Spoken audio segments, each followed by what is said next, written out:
ఒక నిమ్మకాయ ఇచ్చింది. ఈ ముట్టి నిమ్మకాయ ఇచ్చిన ఇప్పుడు మళ్ళీ నిమ్మకాయ ఇస్తాను. ఆ 3 కాయలు పిక్కేసుకో. 3 కాయలు నీకు సంతానం నేను ఇస్తాను. నా పేరు పెట్టవా మళ్ళా ఇచ్చినాక ఆ పేరు చేతి పెడతా. కానీ మీకే అంతమంది మీకే నమ్మకం అంత నమ్మకం అంటే తినడం ఇట్లా మా ఊర్లో చాలా నమ్మకం.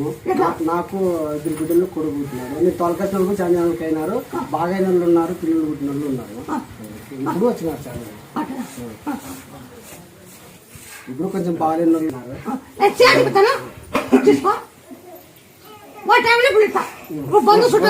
అట్లే కాదు అడగలే అసలు.